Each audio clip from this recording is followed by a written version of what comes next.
Salut Nicolas, Salut Michael. de retour. Ouais, ça y est. Comment tu vas? Ah, moi ça va très bien. J'ai investi, j'ai acheté un calepin pour D'accord. marquer les idées et les Ouais. sujets. Voilà. Tu vas te servir d'un stylo Bic ou d'un crayon à papier? J'ai un stylo Bic là. Et tu sais que l'entreprise Bic est une entreprise française. Ah oui, c'est vrai. Une très vieille entreprise et justement la forme du stylo Bic est la même depuis peut-être 50 ans. Ça n'a pas vraiment changé. Ouais. D'ailleurs, je me rappelle que j'avais ce gros stylo Bic avec 4 couleurs. Le vert, le rouge, le bleu et le noir. Euh, Ah oui, c'est vrai, à l'école on avait il était bleu et blanc et on pouvait changer de couleur. ouais. Je, je pense qu'il existe partout sur Terre ce stylo. C'est vrai, c'est vrai. Mais je me rappelle que on était tellement curieux qu'on l'ouvrait pour regarder dedans comment ça marche. Donc Ouais, j'en ai cassé beaucoup. ouais. Et donc aujourd'hui, j'ai noté que toi aussi tu as investi, tu as acheté un micro. Exactement. Donc, c'est vrai que dans la dernière vidéo, malheureusement, mon son n'était pas très très bon. Et du coup, j'espère que ce micro va bien améliorer les choses.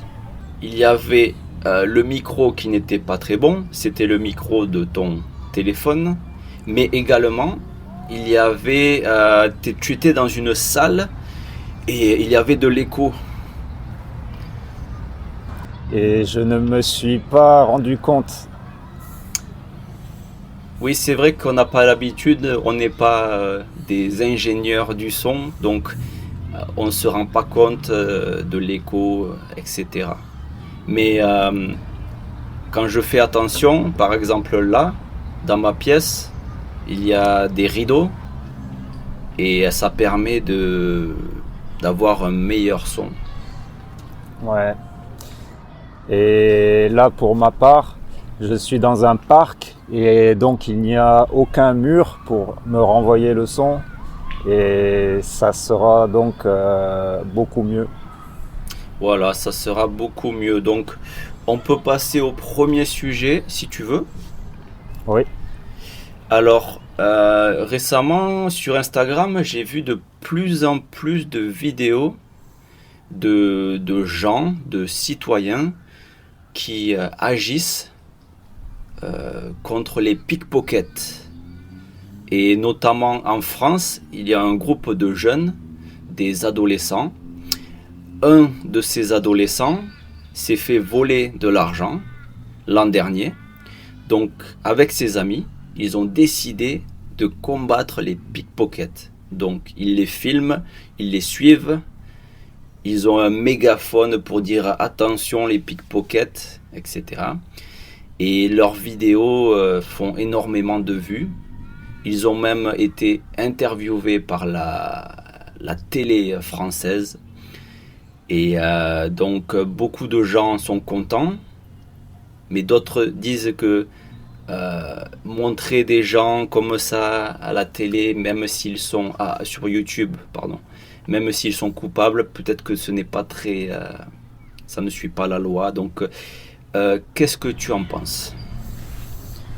je pense que c'est dommage qu'on on doit, on doive en arriver là. Si ça n'existait pas, ça serait mieux. Euh, et ouais, je pense qu'aussi en France, ce n'est pas un hasard si ça arrive en France. Il y a beaucoup de laxisme et c'est un pays qui permet cela. C'est vrai que À Paris, ils ont ce problème, mais aussi en Espagne. Et apparemment, les lois, il n'y a pas vraiment de loi contre les pickpockets, surtout s'ils sont mineurs. Voilà, et c'est pour ça que ce groupe de jeunes Français sont aussi mineurs. Donc, ils peuvent se Ah, permettre de faire des choses au pickpocket et la loi ne leur fera rien. Par contre, si ouais, moi et toi, on commence à agir, c'est ouais, peut-être nous qui vont aller en prison et pas les pickpockets, hein. ouais, c'est vrai. Et aussi, ça, je trouve que, bon, bien sûr, ce n'est pas bien de filmer les gens, de les montrer à tout le monde, même s'ils font des choses mauvaises. Mais depuis plusieurs dizaines d'années, les pickpockets détruisent un peu la réputation de Paris.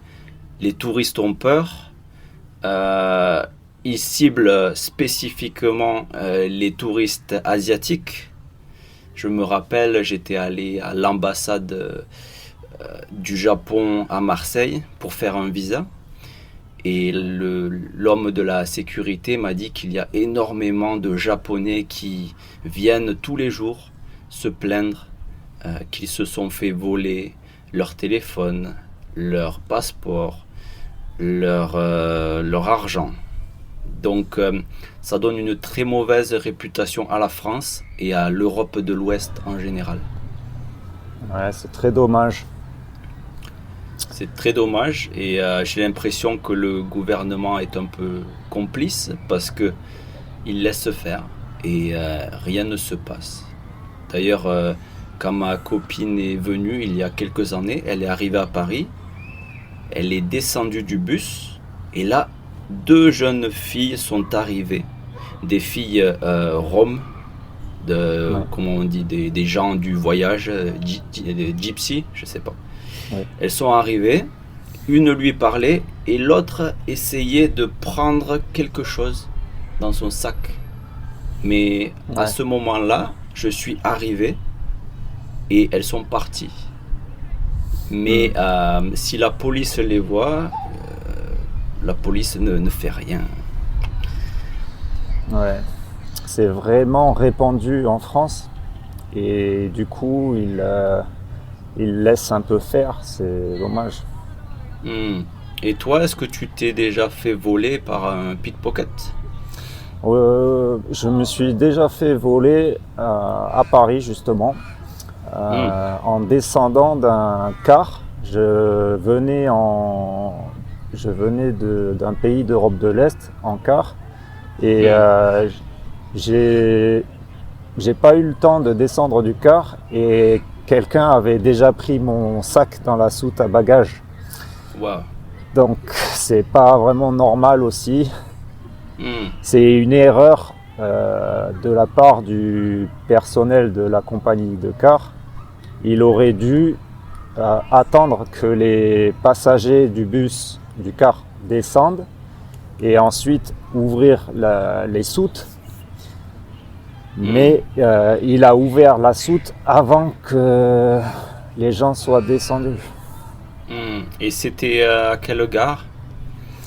C'était à la gare routière de Bercy. Ah oui, c'est vrai que la gare de Bercy est assez connue pour les pickpockets et les voleurs. Je l'utilise quand je descends voir ma mère. Je prends le train et dans le train, il y a un message qui dit attention, faites attention à vos bagages, à vos sacs, tant que le Ouais, train n'est pas parti. Jusqu'au moment où il part, il faut faire attention. On peut se faire ouais, voler. Et d'ailleurs, ils ont engagé deux ou trois gardes pour la sécurité, des mecs grands, musclés, mais il y a quand même des jeunes qui viennent voler. Justement, la dernière fois, il y en avait deux jeunes qui tournaient autour de la gare.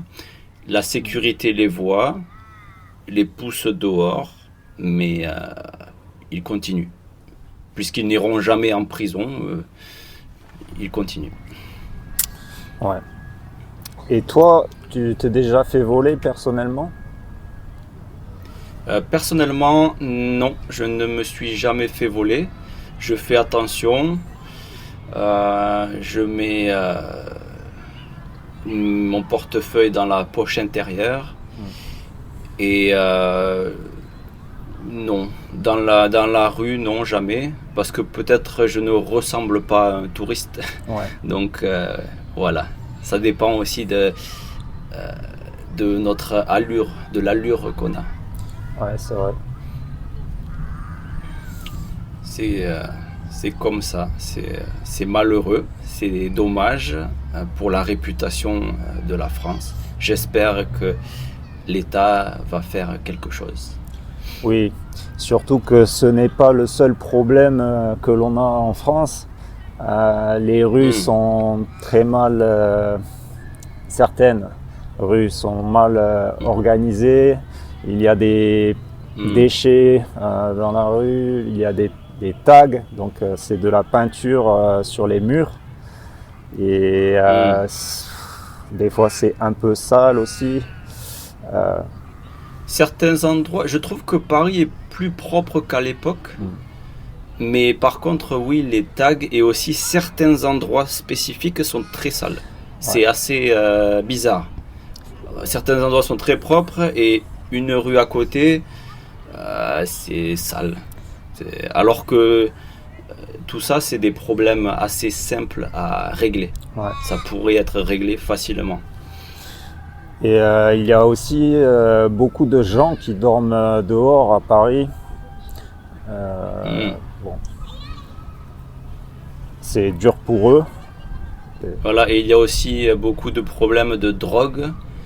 Je sais qu'il y a un parc dans lequel les drogués allaient et le problème c'est que ils ont mis, je sais pas comment dire, des salles de soins pour les drogués. Ça fait que ça attire énormément de drogués qui prennent du crack ou comme ça.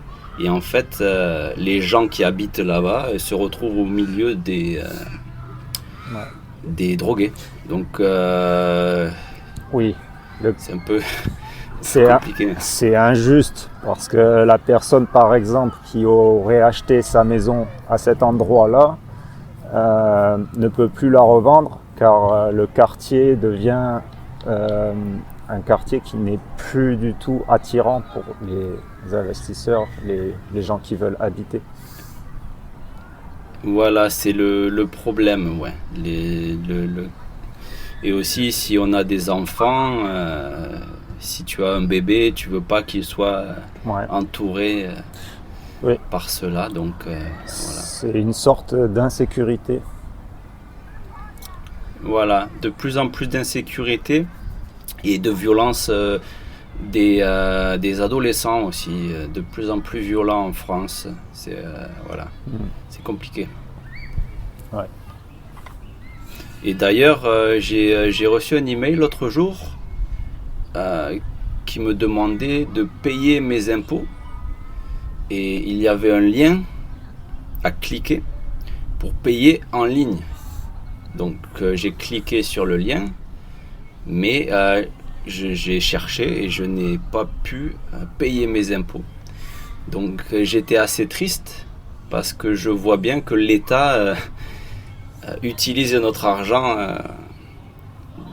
de façon très bien, parfaite. Ouais.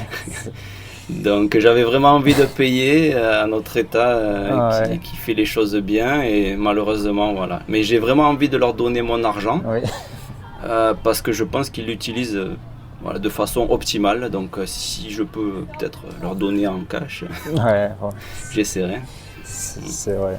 Et puis tout le monde donne de l'argent à l'État et la dette du pays continue de grandir. Donc il y a aussi ce problème.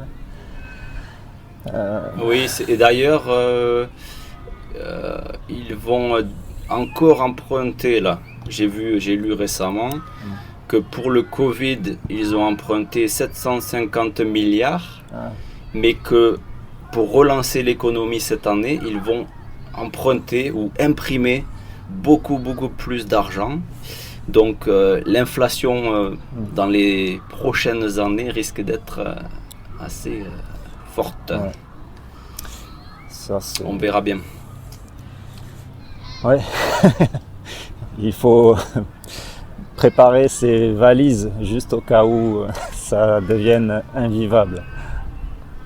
Voilà, je pense qu'on est entre les deux. Est-ce que la France va aller dans le bon sens ou est-ce qu'elle va s'écrouler? On va voir.